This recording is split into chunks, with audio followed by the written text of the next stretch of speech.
Hello, my name is Dr. James R. Golding, and you're watching A Natural Healthcare Alternative, the program dedicated to your health, longevity, and well-being. The topic for today's show is Temporomandibular Joint Syndrome, also commonly referred to as TMJ syndrome, or what some people will say, oh, I have TMJ. That's all the same thing, and that's our topic for today. Now, over these many years that we spent together, I've had numerous shows that have been on headache syndromes, cranial, meaning head pain, facial pain of different sorts, and the differentiation of those pains along with neck conditions that cause head pain.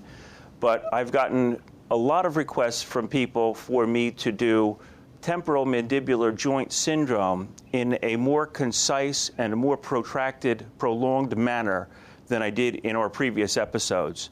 So what we're going to do is take it from the beginning, try to clarify things for you to get a better understanding, and also get a better understanding of what treatment options might be available for you for this problem. It's a relatively common condition, TMJ joint syndrome, and this problem, meaning either jaw joint pain or restricted range of motion, or popping or clicking of your jaw as you open up, or different types of deviation of the jaw causing pain or inflammation. It's all part of the same syndrome. A person doesn't have to have all of the symptoms associated with it, which meaning TMJ joint pain can cause neck pain and vice versa. TMJ pain and TMJ syndromes can cause head and facial pain and headaches. So what we're going to try to do is a differential diagnosis and a breakdown. So what's the cause of this problem? The cause of the problem is variable. It can either be an external trauma, meaning an injury to a person's head, neck, jaw, directly, that can cause this problem. It can also be an internally based problem. That would be somebody biting down hard on something and creating some type of disturbance in the mandible or your jaw joint, jaw bone, and creating some type of dysfunction of that jaw joint. The other thing, which is relatively common, is people that either clench or bite or grind their teeth at night. Other things would be like stress-induced conditions. When people get upset, they bite down and clench. Other things that can cause that would be a person has either recently had a lot of dental work done, and that may have disturbed an equilibrium that used to be present in the mouth before, or they need dental work done and haven't had it done, or they have some type of problem, teeth-oriented problem causing this dysfunction. Most of the time, people usually go, when they have these symptoms that are dealing with their jaw joint or teeth or face, most of the time they start out by going to the dentist. And the dentist tells them that either they do have a tooth problem, or they do have something that's related to the work that they do, or they can't really figure that out. And then they either come to see me, or they potentially go to a TMJ joint specialist. There's a whole group of people out there that just treat TMJ joint syndrome. So what we're going to do first is go over the anatomy of the involved region, okay? Now, first thing to understand with TMJ is there's three major muscle groups involved in the jaw, 3 on the left and 3 on the right. Your major muscle is called your masseter muscle. The masseter muscle is the strongest single muscle of the body. Like when you see those guys that are holding by their teeth and they're like in the circus and they're swinging their body around, this muscle is the strongest single muscle of the body. Also, the amount of force that it applies down involved in mastication or chewing is sometimes thousands of pounds per square inch. So that muscle can really generate a tremendous amount of force, and that's what's necessary sometimes when we're eating. Also, the bone itself, meaning your mandible bone, which I'll show you in a minute, 50% of all of the calcium that's utilized metabolically in your body comes from your jaw joint. That's pretty interesting, considering doesn't use most of the bones in our body. are not anywhere, the accumulation is so much more in bone mass. But bone forms to stress, and there's no more stress being applied to anywhere than there is with your teeth. So if you've ever seen a person that had all of their teeth taken out and they don't get some replacement teeth pretty soon, you can see how their jaw joint shrinks, because without that stress on the bone, that mandible goes south pretty quickly, okay? So we have the masseter muscle, and then inside of the mouth,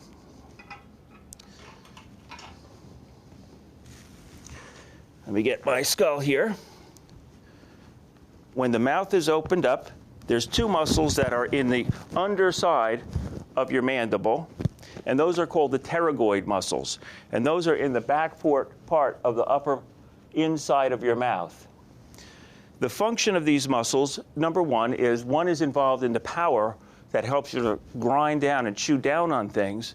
Those other muscles are involved in the actual movement and gliding of the jaw joint itself. So those aren't the ones that exert the pressure on down, but those are the ones that move your jaw joint. So if you wanted to masticate from side to side, the jaw joint just doesn't go up and down like this. You can move it all around. So those pterygoid muscles are involved in that. So a dysfunction of these muscles, any one of these muscles, can be causal or contributory towards TMJ joint dysfunction. Okay?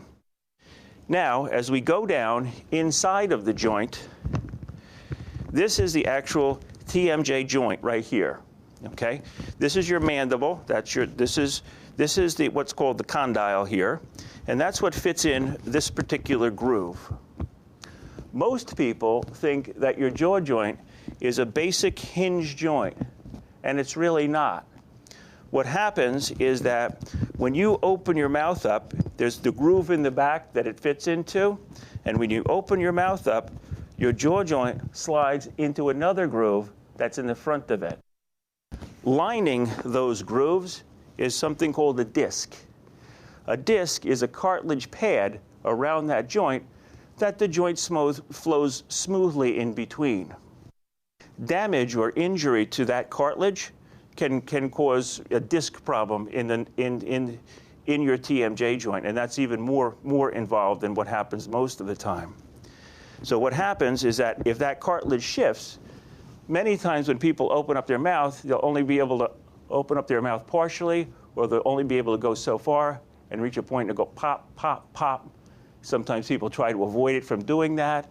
But really what's happening is that rather than the jaw joint, when opening up, it going all the way into that next groove where it has the space to keep your mouth open, when the person opens their mouth up, it's riding on that rim, and it's locked up there. So what happens is a person reaches a point where they can't open up their mouth any more than that. They're either getting pain, popping, or crunching into there. And either the muscles or the ligaments or that disc is causing some type of weakness in that joint itself. So that's kind of the basic understanding of what's going on. So you could see, whereas if a person has very bad malalignment of the teeth or a teeth-related issue, whereas biting down could create abnormal dysfunction to the joint itself. Or if you bit on a nut or you bit on something hard, it can shift that whole area and be causal for that. Okay? Sometimes people can get TMJ even through viruses or even through bacterial problems that invade in and out of that area. Okay? So we have the basic joint, understanding it's a gliding hinge joint, that there's a disc in there, that we have 3 major muscle groups on either side. Okay? That's the basic understanding of the anatomy. Then what we have is a very important interrelationship between the 5th cranial nerve. The 5th cranial nerve, that's cranial meaning head nerve, exits out right by the TMJ joint. And that's a nerve that provides innervation or sensitivity and deals with muscle movement of some of the muscle groups and different forms of sensitivity in both the head, mid-region, and down into the mandible. Inflammation of that joint or dysfunction of that joint can start to create dysfunction of that nerve and create pain.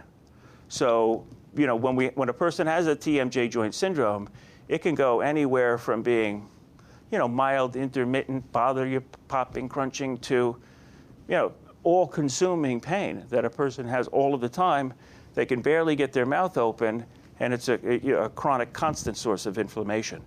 So it goes from a, you know, on the scale of things, it can go from something very mild to something very, very serious that needs to be you know, it needs to be remediated, okay? Now, the good thing is that the vast majority of the time is that the condition can be remediated pretty quickly and very conservatively and natural. Sometimes people get this and it gets better by itself, but I would recommend that a person, if they truly have pain in that region any more than a few days, they should get it looked into to see whether it's something that can be treated, because the sooner you get at it, the sooner it gets better, and it doesn't allow for it to have a life of its own, okay? So a person comes in complaining of TMJ joint pain when they come in for, you know, as a new patient. What we do is we take a history of the condition, when did it start, what they thought may have triggered it off, whether they had any recent dental work, whether they've had any prior medical care, whether they've had Lyme's disease, or, you know, things that are pertinent or relative to what can trigger off a problem or a condition like that. So after taking a history, then we go through a regular physical examination. And that physical examination is going to include, number one, is the mouth opening properly? Or when they open up, is it going to go, okay, not move in synchronous? The other thing is that we're putting our fingers in their ear and feeling whether there's popping or crunching or clicking into there, and feeling or palpating in and around the joint to see whether there's dysfunction.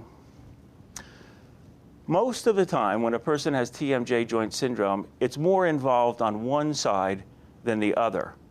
Most of the time, too, a person will have pain or symptoms related to the condition on both sides, but usually the major pain or symptomatic area is the major cause area also, because it's very difficult to have a problem on one side with not influencing it on the opposite side. But usually we can isolate it pretty good. The cause of the problem is usually where the symptomatic pattern is the majority of the time into there. So what we try to do then, is it strictly a TMJ joint problem? Is it strictly caused by here? So if you can recall from our program on the digital imagery that we did recently, the digital imaging device that we have is that when a person comes in, if they need it, we'll take a digital image of their TMJ joints with their mouth closed and their mouth open. When we look at those images, we should see whether this condyle, okay, where this joint is, goes from the one groove into the opposite groove, okay?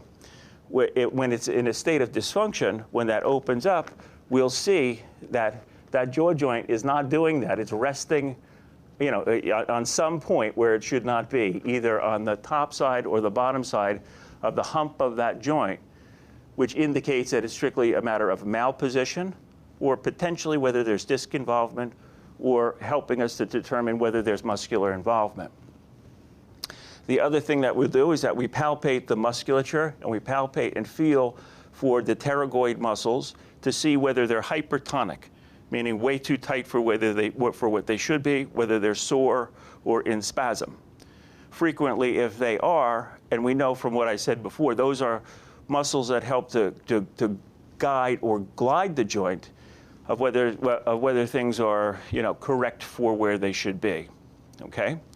So we've done our history, we've done our physical exam of the area, and then what we've done is we've also evaluated the internal aspect of the joint to see whether there's any bony-related dysfunction or damage caused to the joint. So the next thing we're going to determine is a more in-depth analysis of their symptomatic pattern and correlating any adjunctive symptoms that they may have. Do they get headaches? Do they get facial pain?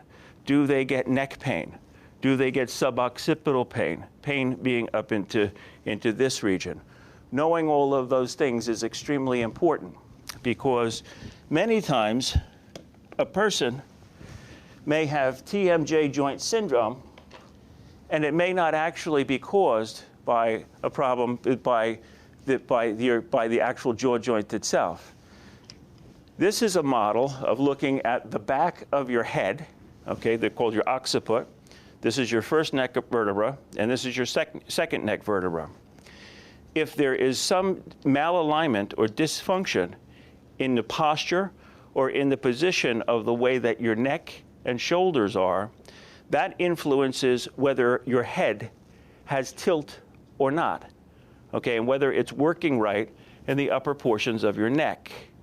If this area is in a state of dysfunction, really, this is kind of an exaggerated aspect of it, is that your head is skewed like this, and then, when you're opening it up, it's not really even.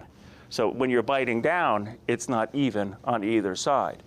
So there's many circumstances where not having the proper alignment of the occiput and the first few neck vertebrae are actually underlying causal for TMJ joint syndrome, okay? So this area should always be checked out. Also, the beauty of it, too, is that usually if the upper neck is the cause or the region for it, many times there'll always be an association of having pain and weakness up into this area, or when their jaw joint bothers them, they always feel like they got like a golf ball at the base of their head and neck, or they'll have radiating pain and symptoms that come into the back of their head, along with the facial and TMJ joint pain. So taking that into consideration, this upper relationship, is extremely important as far as, just a quick fix for the condition. The other thing that is frequently problematic for patients, this is a picture of looking at the neck from the side. This is an anatomical picture, and this is an X-ray picture. Normally, there should be a nice curve in the neck in this direction. They call that a lordosis. When people lose that, either to bad posture, working forward at computers all the time, driving where their head is forward like this, and or using 2 or 3 pillows when they sleep because they've got gastric reflux or something like that. What happens is that when we lose that, the reason for the curve in the neck is similar to an arc of a bridge. It makes it so your neck supports your head on the bones, okay, just like the curve of a bridge. When you lose that, either due to old trauma or bad posture, what it does is it transfers the weight of your head onto the muscles of your neck, and all of these areas continuous or frequently get fatigued on people. Meaning they don't understand why by mid-morning, they're going, oh, I'm so sore, I'm so stiff up in here, I can't move around. Well, that usually is a real good indication that they may have a lack of that natural curve in the neck. So people in general that have TMJ should be using a cervical pillow. That's a special neck pillow to help to gradually induce that curvature back into the neck, because all of this relationship between head, neck, and shoulders influences what goes on into the head, okay? So we've got the neck evaluated. We have the natural curve. If it's not in there, gradually being reinstated back into the neck. If there's any dysfunction as far as the positioning goes into the neck or any anatomical problem or weakness, we get that area corrected, because frequently that can be happen very quickly. Sometimes dramatic changes in a singular visit.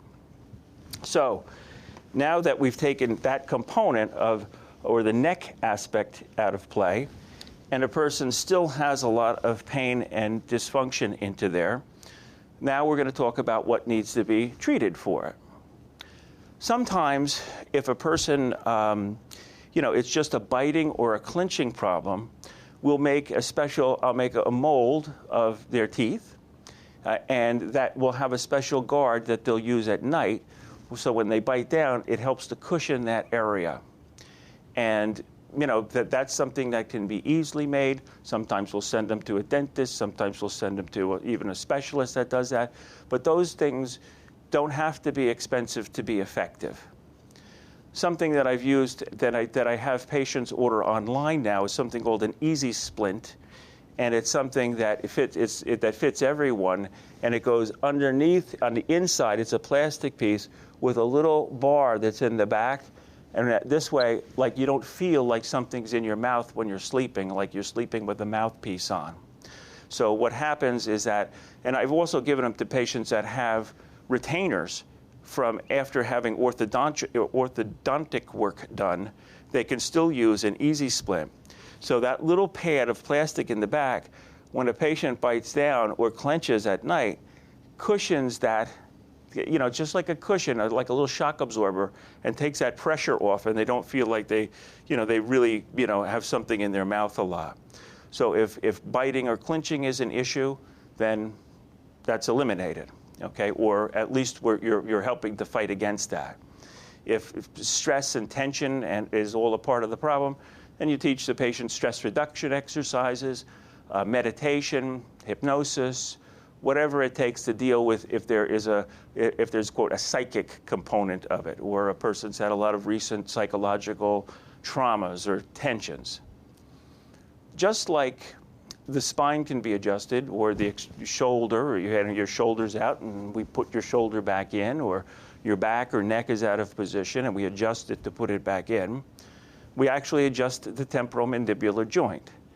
And those are done, in a series of anywhere from, 10 to 20 different positions, upon which we usually will do some very soft work on the musculature, these masseter muscles and pterygoid muscles, and we can actually get the jaw joint in a position where it will move, sometimes osseously, meaning when we adjust it, it goes like a pow, and moves and shifts everything and just corrects it. Sometimes it's an incremental process, depending on the underlying level of dysfunction that's going on.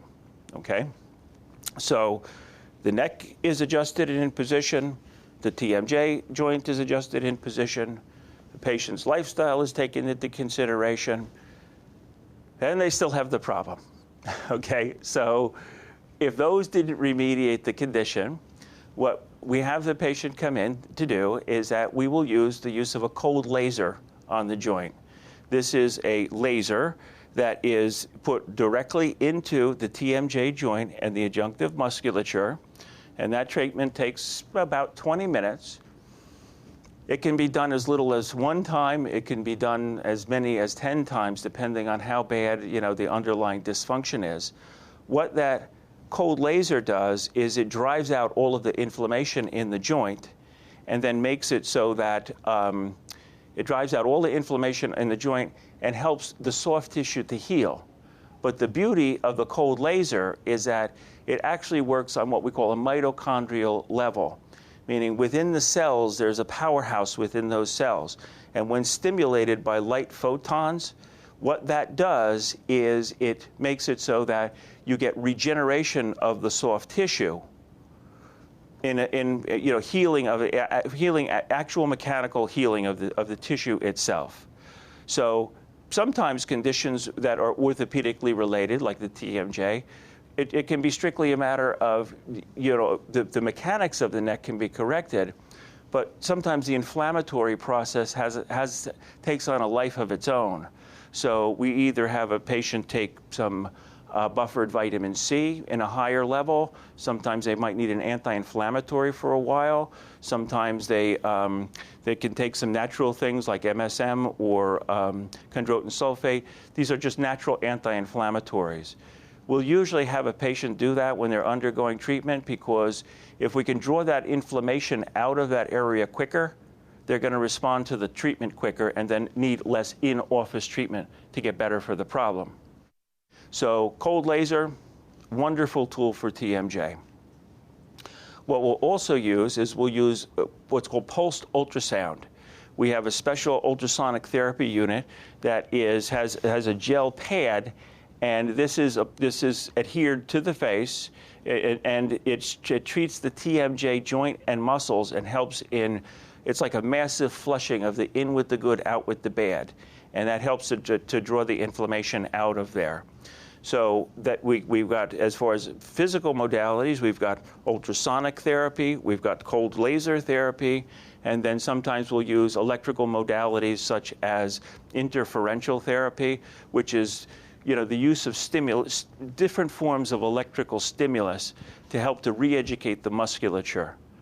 That can be done either by the use of doing it externally with different adhesive pads that we use, or the other thing we'll do, and this isn't always, but this is really when the condition is pronounced, is that I do a tremendous amount of acupuncture for TMJ.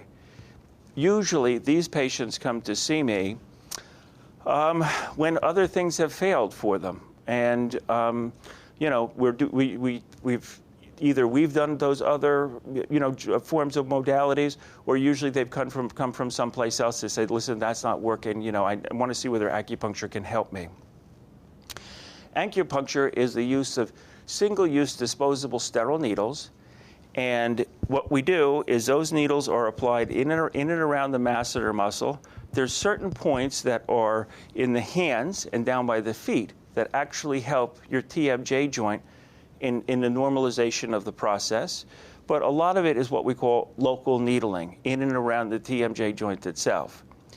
Then either I'll do what's called neutral needling, which is applying the acupuncture needles in and around the area that need to be treated, allowing for them to just set for a little while, and that in and of itself is the treatment. Or we torque it up, and like before I was saying, we're using the electrical stimulus.